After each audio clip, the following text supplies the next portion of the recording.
हम हैं red network, हम करते हैं जन की बात। नमस्कार, आप देख रहे हैं रेड नेटवर्क और मैं हूं योगेश चक्रवर्ती।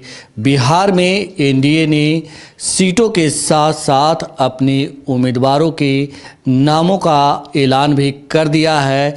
इसके साथ ही साफ हो गया है कि जो एनडीए के सहयोगी दल हैं उनके कौन से उम्मीदवार किस सीट पर चुनाव लड़ेंगे।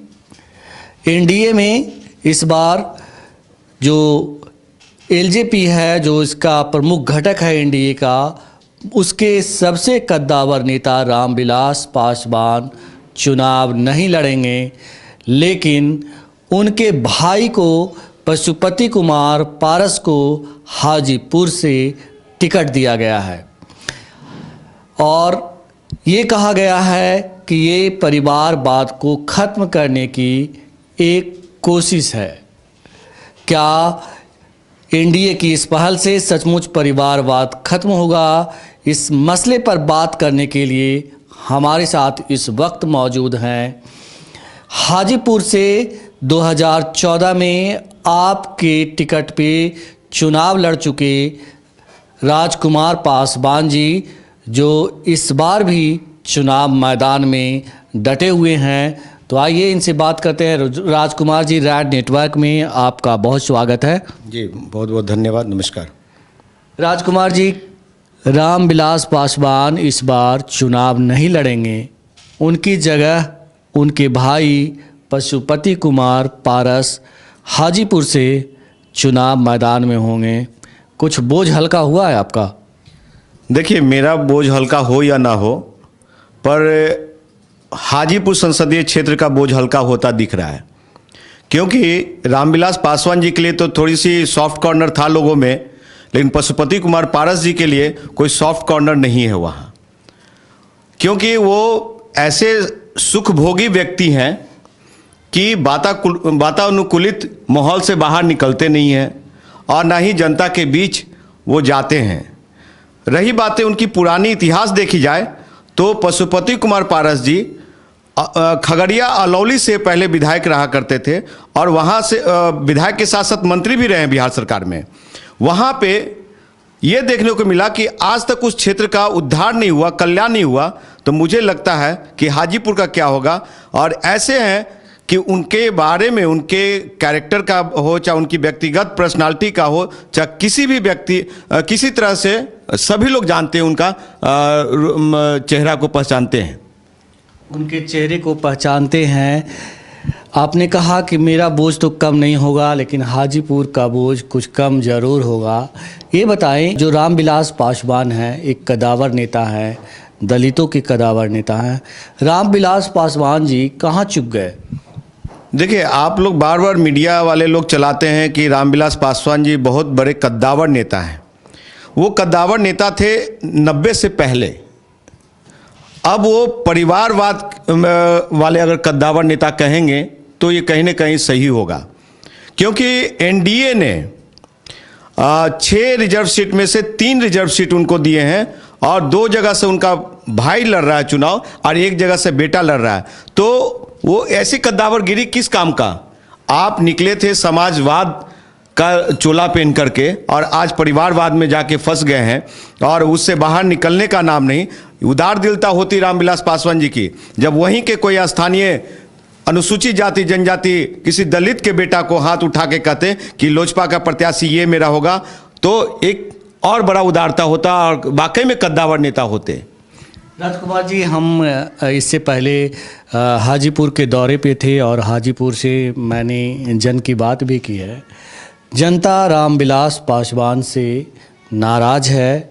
जनता न सिर्फ रामविलास पासवान से नाराज़ है, बल्कि पासवान परिवार से नाराज़ है।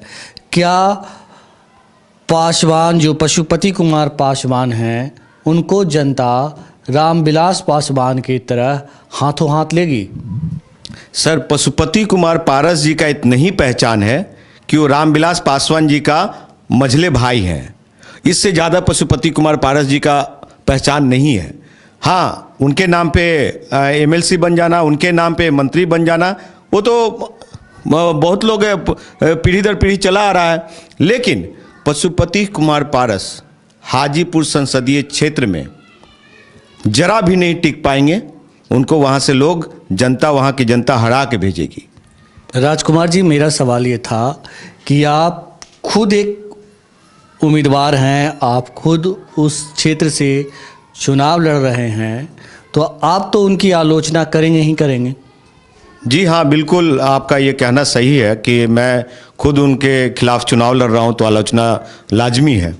लेकिन रेड नेटवर्क की टीम कुछ महीने पीछे जाकर के वहाँ से ज़मीनी हकीकत जानने की कोशिश की, तो आपके रेड नेटवर्क को भी फीडबैक मिला कि वहाँ पे आदरणीय रामविलास पासवान जी के लिए कितना रोष है, जनता में बहुत रोष था। और उन्होंने सर्वे कराया तो पता चला कि आदरणीय रामविलास पासवान भारी मतों से हारेंगे।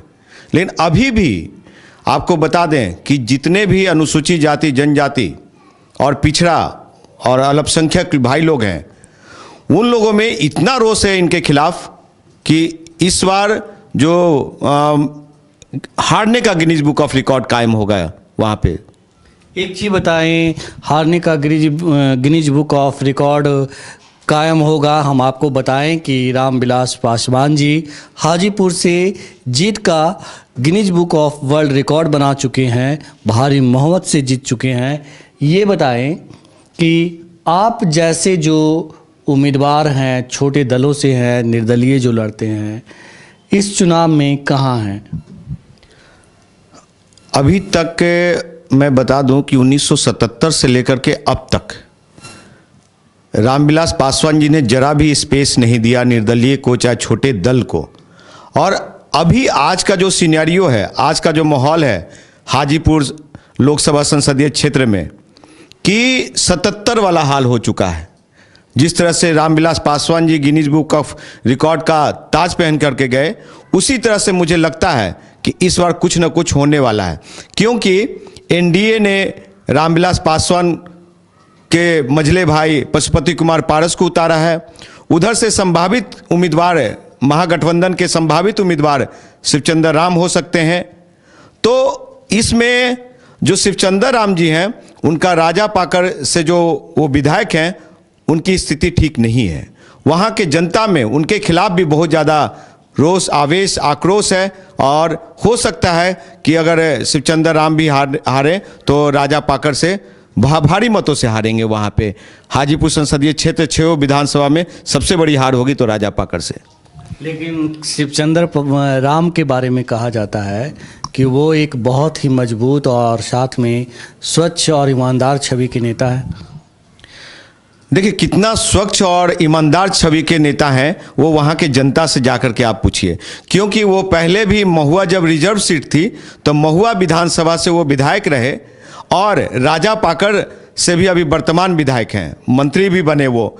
लेकिन अपने इस काल में, विधायकी काल में, मंत्रिमंडल काल में, शिवचंद्र राम जी क्या ऐसा रोल मॉडल प्रस्तुत किया, क्या ऐसा कार्य किए उन्होंने जिसके लिए वहाँ की जनता उन्हें सांसद चुने?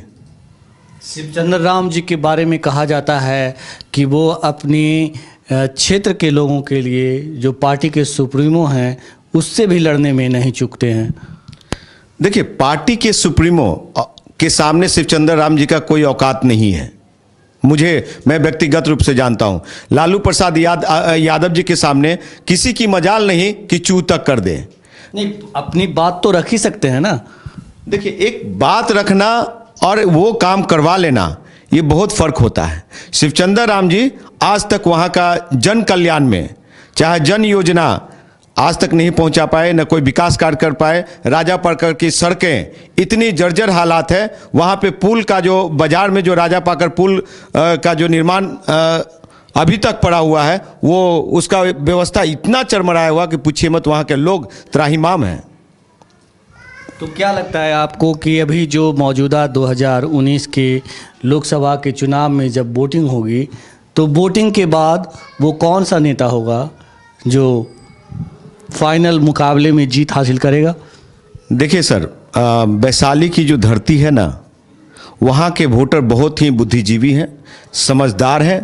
क्योंकि अभी मैं बता दूं आपको कि वहाँ जो युवा बेरोजगार हैं, वो युवा बेरोजगार लोग दिल्ली, बॉम्बे, कलकत्ता जाते हैं और वहाँ पे यही एनडीए और यूपीए के लोग उनको मार के पीट के भगाते हैं। और उस स्थिति में ये लोग वोट मांगने जाते हैं। इन लोग को शर्म नहीं आता है कि हम ये बेरोजगार युवाओं के लिए रोजगार का अवसर लाएं। और कम से कम जो लोग मारते हैं, शिवसेना के लोग, भाजपा के लोग, कांग्रेस के लोग मार के भगाते हैं, उनके खिलाफ में विधानसभा में क्वेश्चन करें, उनके खिलाफ रोड पे, सड़कों पे आवाज उठाएं। आप अगर जीतते हैं तो आप क्या करेंगे? देखिए, अगर मुझे अवसर मिलता है तो मैं वहाँ एक ऐसा रोल मॉडल प्रस्तुत करेंगे, ऐसा उन्नत क्षेत्र होगा जिसकी आज तक कल्पना नहीं की जा सकती है। और प्रति वर्ष 40,000 युवा और युवतियों को सरकारी, गैर सरकारी और कुटीर उद्योग में अवसर देंगे। ये मेरा आपके रेड नेटवर्क माध्यम से मेरा ये वायदा है और एक तरह से समझिए मैनिफेस्टो भी है। चलिए, रेड नेटवर्क से बात करने के लिए आपका बहुत शुक्रिया। जी धन्यवाद, नमस्कार। तो ये थे राजकुमार पासवान जी, जो हाजीपुर संसदीय क्षेत्र से निर्दलीय उम्मीदवार हैं और इनका दावा है कि अगर इन्हें मौका मिला तो सबसे पहला काम ये क्षेत्र में पलायन रोकने का और रोजगार देने का करेंगे। योगेश चक्रवर्ती, रेड नेटवर्क, पटना। आप देख रहे हैं रेड नेटवर्क। आपसे गुजारिश है, YouTube पर रेड नेटवर्क से जुड़ने के लिए इस सब्सक्राइब बटन पर क्लिक करें।